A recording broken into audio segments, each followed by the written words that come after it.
morning drive was something Jack not only enjoyed, but looked forward to. Morning, Jack. How you doing? I'm fine, George. Fine.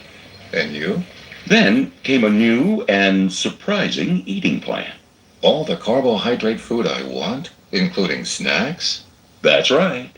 Because Jack was under so much stress, he could indulge, as long as the food was high in carbohydrates and low in fat. It's common, the therapist explained, for people who are tense to eat more than they usually do. In fact, well beyond their regular meals. That's why so many stressed people are overweight. But rather than reduce intake and add even more stress, the trick is to eat the right foods. Again, Food high in carbohydrates and low in fat. Frankly, I wasn't so sure what those were. That is, until the therapist designed a stress-fighting menu. Let's see, for breakfast I could have cold cereal, plain bagels, English muffins, the cinnamon and raisin kind, corn muffins, bran muffins, pita bread, sourdough. only go easy on the butter or margarine. Anything fatty reduces the intended effect of the carbohydrates, which is to increase serotonin. very light on the butter or margarine, right? I also got a good lunch menu. For lunch, macaroni and cheese, pasta salad, mashed, broiled, or baked potato, steamed white or brown rice. No late afternoon snacks? Oh, sure. Popcorn, pretzels, saltines, graham crackers, breadsticks. How about a good anti-stress dinner? Well, any pasta dish, of course. Spaghetti, rigatoni, ziti, but with plain tomato sauce. I suppose candy and sweets are out. Not really. If Jack wanted to, he could nibble on licorice, caramels, candy corn, gumdrops, jelly beans, marshmallows. How about a few cakes and cookies? Devil's food cake, vanilla wafers, fig Newtons, cupcakes, rice pudding. Talk about a kid in a candy store. Well, don't overdo it. We're talking a few cookies or one cupcake. That's enough to boost your serotonin levels in about 20 minutes. And keep in mind that munching on carbohydrates is meant as a short-term treatment only. In fact, no more than 2 days or so. I repeat, not more than 2 days. Use it only when your stress level is sky high. So if weeks go by and the anxiety is still there? Food is not the real answer. As the poet Homer once said, reason and sense remove anxiety, not villas that look upon the sea. Well, now that we've heard about food for the body, how about some stress-fighting fare for the mind? Homer, for example, did have a point. We're often tempted to run away from stress to some idyllic and distant island somewhere. Even if that became real, it's likely that some inner turmoil would still remain. This villa by the sea is costing me a fortune. I wonder if it's hurricane season. What if I have to evacuate? As Alfred E. Newman blithely asks, What? Me? Worry? those of us a bit brighter, of course, do worry. If not about one thing, then another. Yet some people closer in time to us than Homer have had a less worrisome attitude. Here's what famed producer Mike Todd said about money. I've never been poor, only broke. Being poor is a frame of mind. Being broke is only a temporary situation. Now that's confidence for you. If you're worried about your confidence, by the way, afraid you might look silly or foolish, consider what Elsa Maxwell, the renowned hostess and bon vivant, once said. Laugh at yourself first, before anyone else can. The ability to see ourselves in a less serious light is essential for fighting off stress. No one knew that better than the legendary humorist Will Rogers. Worried about your lack of sophistication or knowledge of certain things? Listen to Will's perspective. Everybody's ignorant, only on different subjects. Let's move on to an exercise designed to help you relieve stress with humor. Our thanks, by the way, to Dr. Barbara Makoff, author and a leading exponent of humor as therapy. Here's a few tips from Dr. Makoff on how to get some quick and comic relief. Your idea for the Baker account. Yeah, I read it. Frankly, it needs work. Look, why not just let Claire handle it, okay? Did someone really undo your day? In that case, get your funny bone tickled before the day is done. For instance, imagine the scene with your boss as if it were some absurd comedy. Hey, Claire, that's my account you've got. I'm sorry, I don't think so. It is too. It is not. is too. Is not. That does it. I'm calling the cops.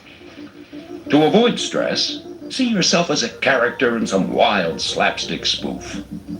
Uh-oh, I better scram. Here come the cops.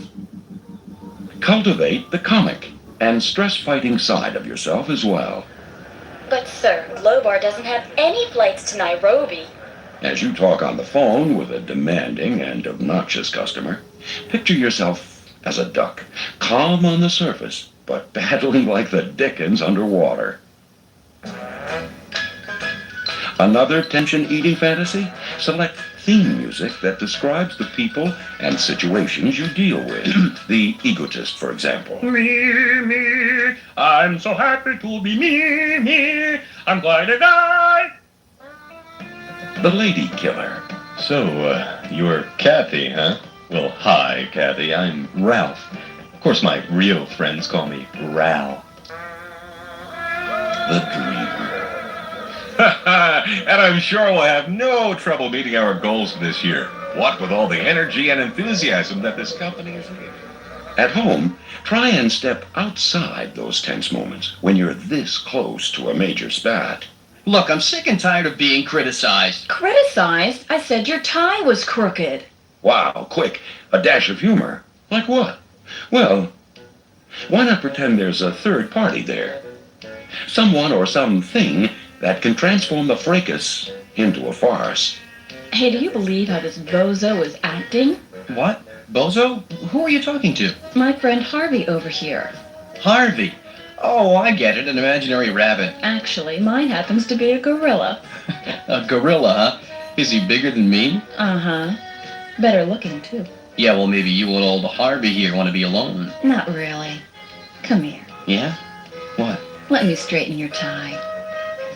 Just don't make that tie too tight. Okay, let's put humor aside for a moment and talk about how to dress for less stress.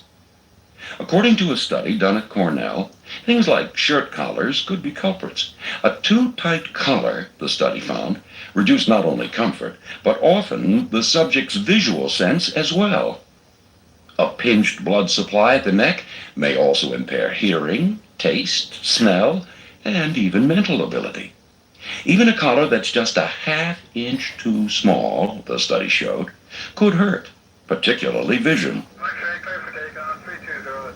Pilots, drivers, and military personnel would thus be well advised to loosen up, along with many others in today's tight-collar world. Hey, hombre, like to feel a skin-tight jeans? Then slip into a pair of ponchos for a fit so snug they'll be closer on you than a cattle brand. And just as painful, perhaps. Some studies, you see, link too tight jeans to lower back pain. And those sexy skin-tight briefs to unsexy varicose veins and bouts of male infertility. So how does one dress for less stress?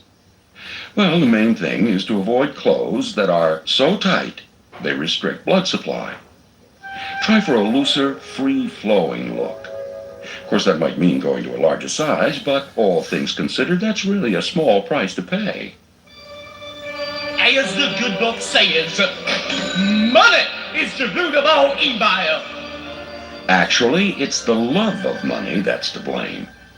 Of course, the stuff itself is the root of large amounts of stress. According to some studies, in fact, money is the prime worry among most American families, regardless of income. Chances are, then, it's caused you a tense moment or two. Okay, how to win the battle of the buck. Our thanks to Dr. Daniel Keegan, an organizational psychiatrist in Chicago, for the following prospectus. It'll tell you, basically at least, if your financial footing is sound. This is a three-part audit, by the way, but it's simple. Just answer yes or no to the following questions. Okay, Part A, Question 1. Do you read, occasionally at least, the financial part of your newspaper? Second question. Do you have a real idea as to where you'd like to be financially in 5 years? And the third and final question on Part A. Do you know what your net worth, assets, and liabilities are? Now comes the evaluation. For that, we'll activate the if mode. If you answered no to any of the questions, you probably should increase your financial planning, at least get a better feel for the road ahead. Part B is now ready. Okay, ready to tackle B? Good. This time, there are 5 questions, and they're a bit tougher. Question 1. If you have investments, are they diversified? Question 2. Do you ever make a credit card payment before interest is due? Question 3. Are you generally in good health? Question 4. Do you have a written will that's been reviewed in the last 5 years? Finally, on Part B, do you spend less than you make? If you answered no to any of the questions in this category, which is a warning group, it would be wise to take some sound fiscal action. A review of your investments, perhaps, with an eye toward diversification, or coming to grips with your credit cards, perhaps not using them till major bills are paid. Wills should not only be drawn, experts advise, but also reassessed every 5 years or so. Now for Part C, and our 5 final questions. 1. Do you discuss financial matters at least once a year with your spouse or family? 2. Do you feel satisfied with such discussions? Are they worthwhile? 3. Do you know where your money is going? And can you roughly account for it? 4. Do you trust your spouse to handle the finances? And 5. If you're worried about money matters, are you taking positive steps that can help? Well, it should be clear that a no to any of those 5 could reveal a basic source of stress. Get things handled quickly and professionally, and you've eased a primal worry, that of being financially secure. Let's see, telephone bill, car payment, I can wait. Rent, better pay that. How about your bill to yourself? Many therapists suggest a token reward, at least for the work you've done. In fact, make paying yourself a priority. Take a few dollars from the top of each pay period and spend it any way you want. Popcorn, peanuts, get your peanuts here. Popcorn. After all, you've earned it, and it pays off in less stress. As you can see, you're not helpless in the face of stress. There are all kinds of things you can do about it, from changing your diet to changing your clothes and developing a sense of humor. Taking charge of the things in your life that cause stress, like money, can also make a difference. But when you are filled with stress, you need to know how to diffuse it. Turn this cassette over to side 2 and learn some techniques that will send you to Cloud 9.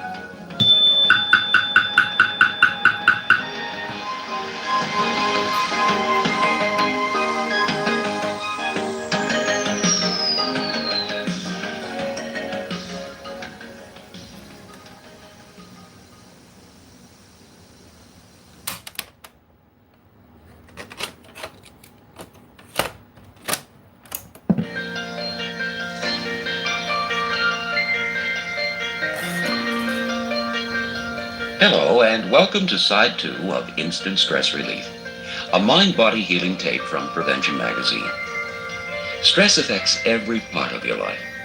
Stress makes it harder for you to perform both on the job and at home. It worsens many medical conditions. It steals